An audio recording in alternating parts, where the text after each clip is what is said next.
Hey guys, and ow, elbow. Hey guys, what's up? Welcome back. It's been forever since I've made a video.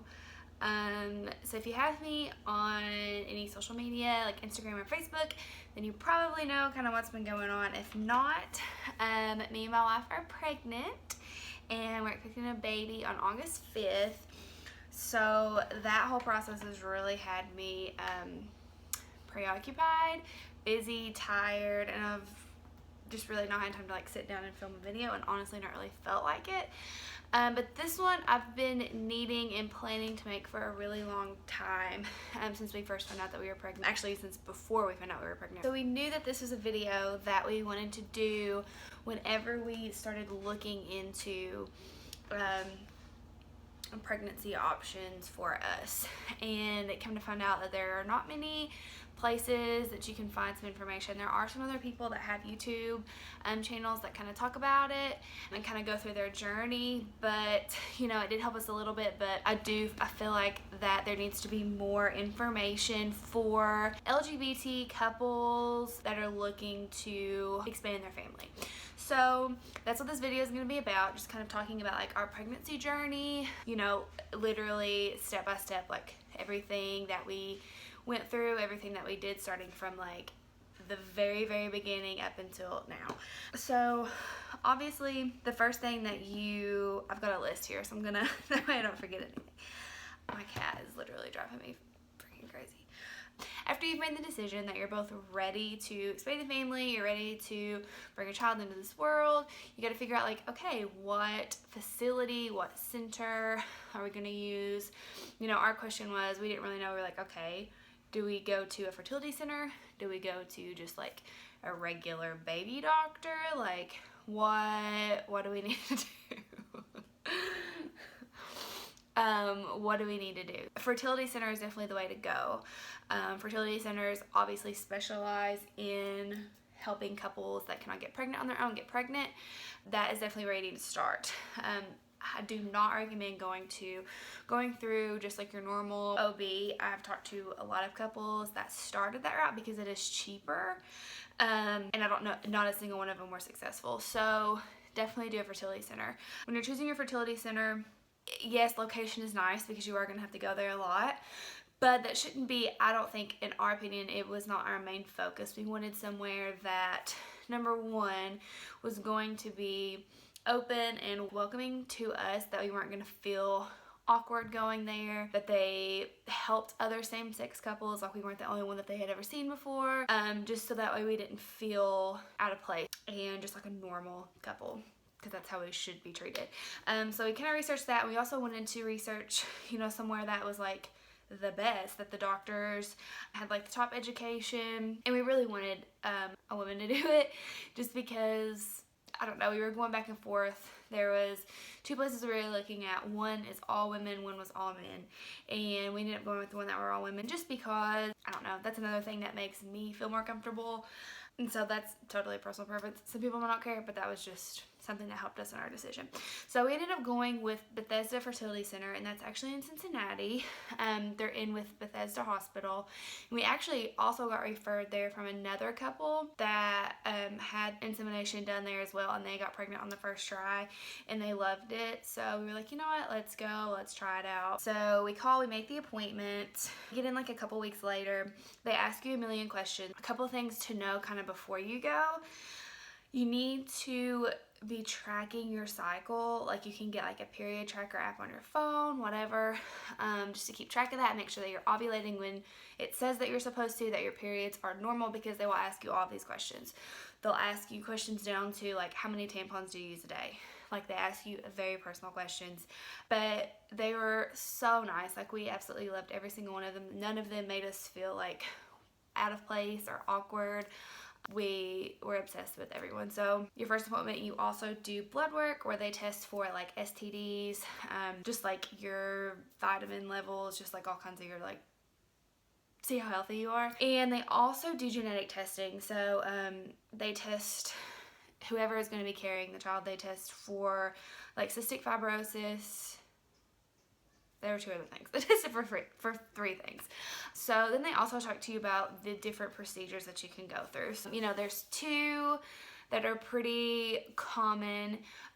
So there you have an IUI, which is an intrauterine insemination, and then you have an IVF, which is in vitro in vitro fertilization. The difference between the 2, an IUI is you have your sperm, whether it be from a donor, your husband, your partner, whatever. They just take the sperm, they put it in a catheter, and they insert it through your cervix into your into your uterus, onto your mature eggs. IVF is way more complicated. They will retrieve your eggs, fertilize them outside the body, and then implant them back in. The IVF is a lot more aggressive.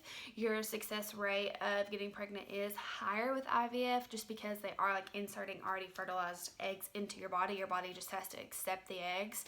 IUI, the success rate, it's not as high, obviously. But also there's a huge price difference. IUI is, for the actual procedure, it's $350. For IVF, you're looking at $30,000 to $40,000. But that's also including everything. But as a total package, you're looking at $30,000 to $40,000. If you were to do reciprocal IVF, which would be, for instance, us, they would retrieve Courtney's eggs, fertilize them, but then plant them in me, so I would be carrying her fertilized eggs. You're looking at over $50,000, and so for us at this point, maybe later on that's something that we can do, but right now we just wanted to go with the IUIs. After you decide what procedure you're gonna go with, they'll ask you, do you want to choose a medicated or unmedicated cycle? The medicated, you would use things like Clomid, trigger shots, things that will make your body produce more eggs, and it helps get the timing right. It also increases your chance of getting pregnant by 10% or 20%, but it also increases your chance for multiples by 10 to 12%. As for unmedicated, you would just track your own cycle, track when you're ovulating, take an ovulation test at home, call the center, go in, they do the procedure, that's it. So we went with the medicated cycle because, we were trying to get this done in the least amount of attempts as possible. So, we took the risk of we could possibly have multiples, just for knowing that, even if the percent was only 5% higher, knowing that there's a higher chance that we would get pregnant the first time, we went with that. So that first appointment, I can't remember what cycle day I was on, it was toward the beginning of a cycle. So after, you've decided your procedure, you do blood work, you'll do a vaginal ultrasound, and they'll look at your ovaries, she looks at your cervix. She looks at how many eggs that you are kind of harvesting at that time. So I had I think I had 20 eggs that, they were not fertilized. This was day 2 or 3 of my cycle. Just little baby ones that were there. And just look to make sure that your ovaries are producing eggs on each side. I did have a previous surgery 10 years ago where I'd had a paratubal cyst on my fallopian tube. And so because of that, she wanted to go ahead with an HSG test, which is pretty, it's not uncommon. I do know of a lot of people on the internet that have had it done. We went in too late in that cycle. I was really hoping, we had been in our first appointment, it was in October, and we were really hoping that we would be able to start by October, do our first insemination in October, and then be able to tell our family and stuff, if it had worked or not by Thanksgiving. But the timing just didn't work out. It was too late. So we had to wait, and we were going to try for the November cycle. You just kind of lived your life for a couple weeks. On the first day of your next cycle, you would call, and then they would schedule all the other appointments. So we really couldn't do anything up until the first cycle. The first day of my next cycle, which was 3.5 weeks later. So during that time, that is when we sat down and we bought our sperm, decided on the sperm donor, bought it, had it sent to the center. So with buying the sperm, there's a lot of things to think about there. Bethesda gave us a list of sperm banks that they recommended that they had used before, and they were you can use these, you don't have to go off of these, but you know, these are ones we've used and they're great. And luckily we had already kind of researched a little bit, and the one that we had wanted to use was Seattle Sperm Bank, and it was actually on that list, so it worked out really, really well. The reason why that we chose Seattle, there was on the list, there was like 4 or 5, is because their sperm was cheaper, honestly, than all the other sperm banks. So a lot of the banks, like, they'll do, as soon as that donor has hit like a certain number of confirmed pregnancies, like from different families, they will stop letting people buy their sperm. So like, I know there's one in California that their number is like 250. So the donor has to hit 250 pregnancies before they will stop letting different families buy the sperm. That's a lot, in my opinion. I mean, I know that it's like a really slight chance that like your child would like somehow meet their like half sibling, but that's a lot. Seattle, it's like 25. So that was another thing that really, really attracted us to there. The one that had the 250 confirmed pregnancies, that sperm bank also, you could buy a like an adult photo of the donor. Seattle, you could not. So with Seattle, it was like $50 for like 3 months subscription, and you could look, you got childhood photos, you get like a written essay that they've wrote, you get a voice interview, so you hear their voice, and you get like a medical history of them, like all of their family, from like their grandparents, aunt and uncles, brothers, sisters, if they have kids, like their high school grade. I mean, you literally get every bit of information that you could possibly think of. The donors also have to go through genetic screening. Seattle also does more genetic screening than some of the other banks, which is another reason why that we wanted to go with them. So after you pick the bank, then you have to narrow down like, okay, what are we looking for in our donor?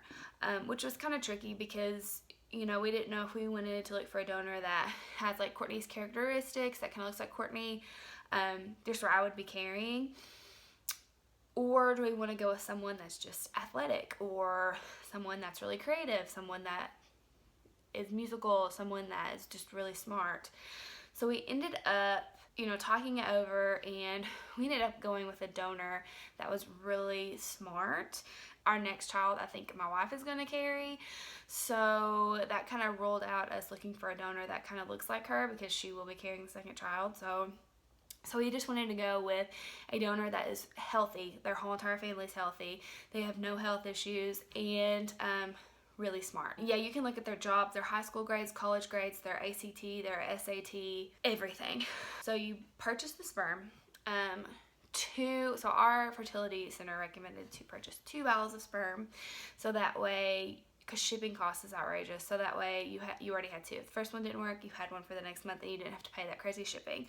Because honestly, most of the times it takes 2 to 3 times, sometimes more than that, for the IUI to work. So we ordered 2, which was, each vial was $645, I think. It was $645, and then the shipping was, because they have to overnight ship it, obviously it's frozen, so they have to overnight ship it to the center.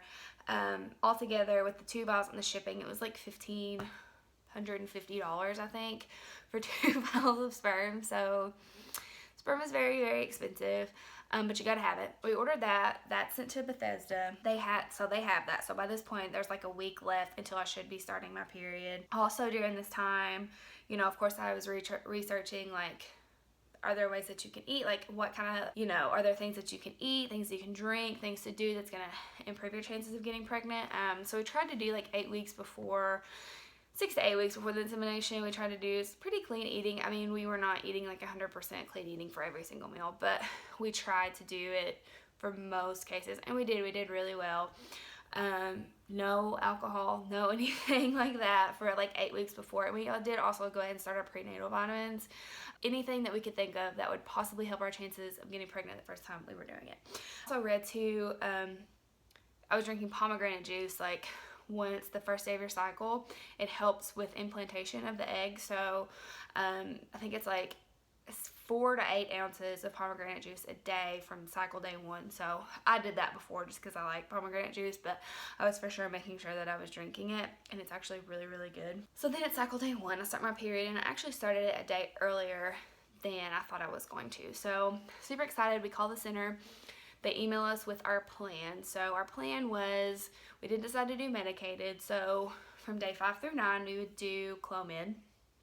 On day 11, 7, I went back up to Bethesda and had the HSG testing done, which I'm not going to go into a lot of that. If anyone wants a video about that, like if they're going to have to do that and they just want to know more about it, I'll make a whole separate video about it because it's a long thing. It's they insert dye through your cervix, up through your fallopian tubes, and they can watch it go through the tubes just to make sure that there's no blockages. It's very, very painful. It does not feel good at all, but luckily everything was fine, so it was totally worth it. And it also, that does help. I have seen that having an HSG, I guess where it just like clears out your tubes, that it does kind of increase your pregnancy, your chances of getting pregnant during that cycle. It's just like a couple %, but still, it all helps. We had that on day 7. Then we went back to the center on day 13 of my cycle. They do an ultrasound. By that point, they can see, okay, this is how many eggs that you're gonna have fertilized, or not fertilized, but you're gonna have mature, that will drop down.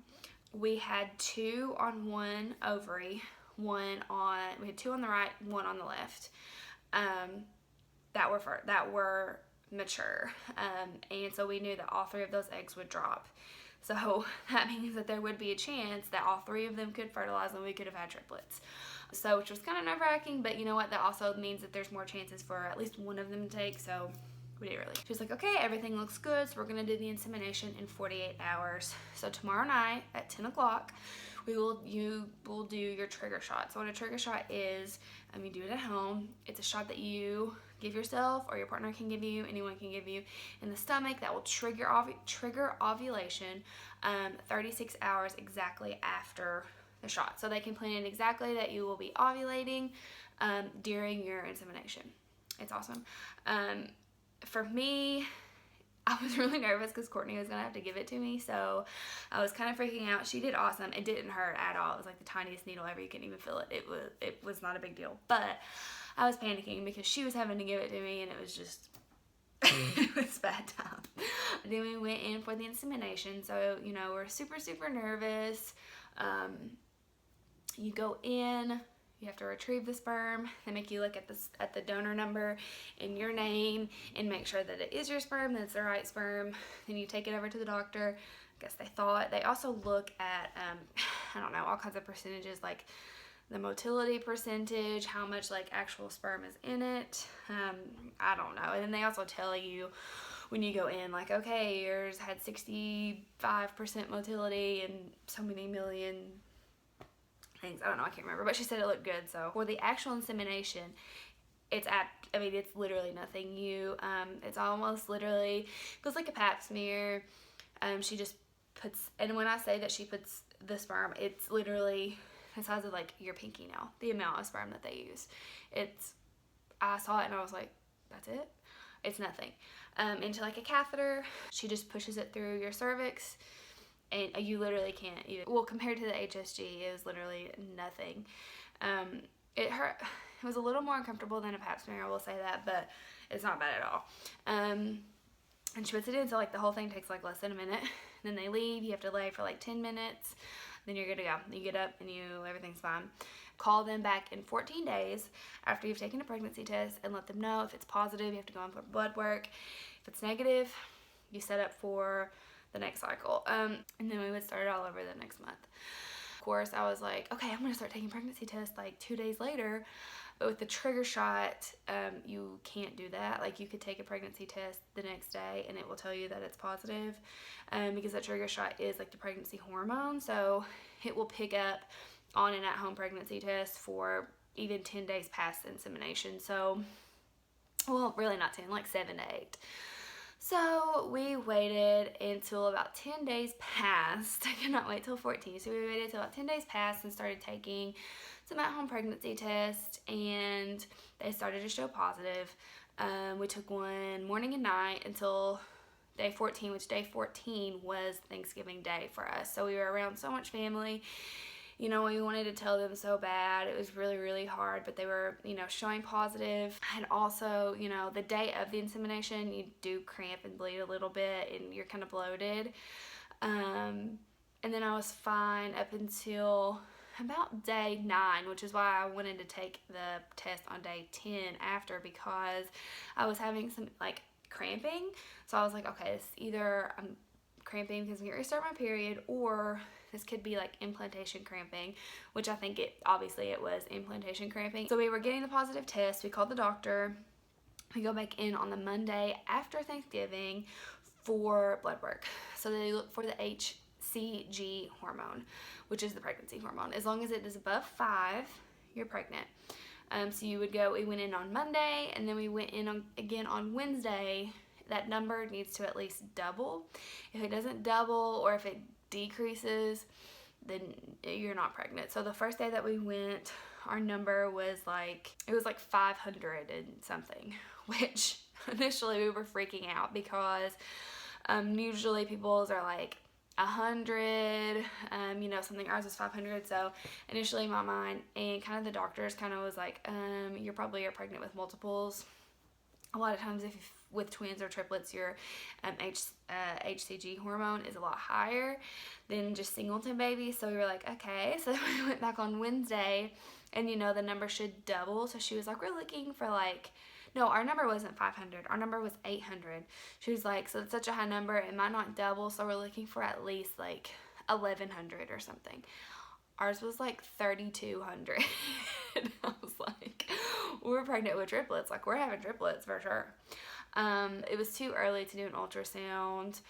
We did an ultrasound the next week. So technically we would have been 5 weeks pregnant. So your weeks pregnant start from the first day of your last cycle. So by the time of the insemination, technically you're 2 weeks pregnant. The egg is 2 weeks old. So we went in the week after blood work, which was 3 weeks after insemination. So we were 5 weeks pregnant. Then we could do the ultrasound just to see, you know, how many fertilized eggs are in there. We really were convinced that there was 2 or 3, but there was 1, which we were super happy. We were pregnant, so we got to see this tiny little bean. It was just like literally the size of, I mean, it was just this little line on this circle. It was crazy. Obviously, there was no heartbeat yet. Anything like that. She could just confirm that we were pregnant, and this is how many that you have. So we went back. That was week 5. We went back in 2 weeks. So we were 7 weeks pregnant. This is the week before Christmas. We did get to listen to the heartbeat for the first time. That moment is just like the craziest thing. It's like, you know that you're pregnant before, but it doesn't really like sink in until you hear like the heartbeat of something inside of you. And only at 7 weeks, like I was only 5 weeks after the insemination, we could hear the heartbeat, and it's just like wild to think about. So our heartbeat, the first appointment was 157. Then she could measure the little baby and tell us like what our due date is. So our due date's August 5th. And then we went, and that was actually our last appointment at our fertility center. And we were really, really not expecting that to be our last appointment because we loved going there. And yes, it was in Cincinnati, which is 2 hours from us here in Louisville. So, you know, that was hard, driving 2 hours once a week at some points, or at least every 2 weeks. But, you know, it was totally worth it. We loved it, and it ended up kind of being just like our thing that we got to do. It was just like our fun little trip we got to do about, you know, every week or so. So when they told us we were graduating, we were really sad. Then we had officially graduated. We had to call and make an appointment with the OB. I want to talk more about insurance and how much things cost. What does insurance pay? What is your out-of-pocket cost? That kind of thing, because we literally went into this knowing nothing, having no idea how much any of this costs. So our insurance, and most insurances, pay for 0 fertility treatment, 0 fertility anything. Our first appointment was covered by our insurance because they billed it as like a diagnostic thing. So that first ultrasound was covered. The blood work was covered. That was great. Over the next appointments, none of that was covered. The HSG was not covered. Obviously, the sperm was obviously not covered. The insemination and the ultrasounds, we had a over the phone appointment 1 week. That was not covered. Nothing was covered up until we found out that the first ultrasound we had confirming the pregnancy, everything from then on was covered because it was for pregnancy, not for fertility issues. Altogether, with the HSG, with the sperm, with all of the appointments all together, I think our total in amount is around $5,500. And another thing that, you know, kind of sucks, the center we went through, they did not do like financing. I think some places do financing where you can set it up on a payment plan. This place doesn't really do that. You go and then they'll kind of let you know what your balance is. Like when you go to check in for your appointment, like, okay, this is your balance. And then you kind of have to pay it. So that, you know, is another thing that kind of sucks about it, is that it, you know, it is kind of, it's pretty expensive. I mean, you know, no, if I, like $5,500 is not anywhere near compared to like $50,000, but you know, that's a lot of money. So if it wouldn't have worked this month, the first try, if we had to have done it the next month, it would have cost the same. It would have cost, well, we wouldn't have had to buy the sperm or the receipt or the HSG. So it would have been probably like $3,000, I guess. So it's still a lot, but luckily we were super, super lucky and it happened on the very first try. We know that that is not common. I've seen so many people that have struggled that it's taking them 5-6 times and it's still not worked. So we told all our family at Christmas. Everyone was really, really excited, and that's kind of when we announced it on our social media. We were 8 weeks. So now we're 14 weeks and everything is going great. The next video I'm going to do, it's kind of about us finding out what the gender is. We did some at-home testing. We did some pre-screening testing at the doctor's office. And I just want to kind of talk about that, talk about your different options, you know, what we did, all that kind of thing. Oh yeah, there was something, I knew I forgot to talk about something. So also on your first appointment, when they're during like your consultation, they'll also kind of give you like some more legal info, which once again, we had no idea about. In the state of Kentucky, same-sex couples have to be legally married for both parents' name to be on the birth certificate. You have to be legally married before the insemination, and the insemination has to be done at like a doctor's office, like a fertility center. But they do set you up with a lawyer, like if you want to have more, set like a specific appointment up with them.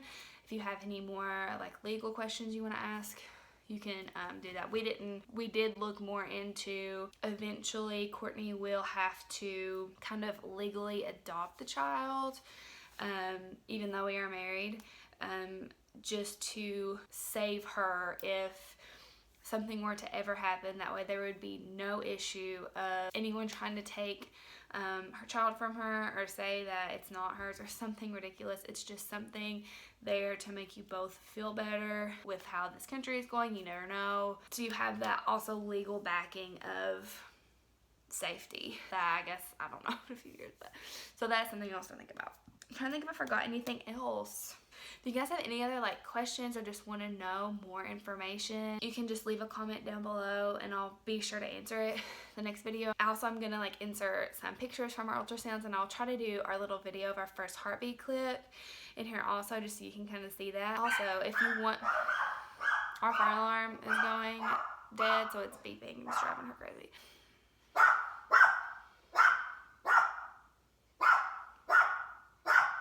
Thank you guys. I hope this was helpful. I'll see you in the next one.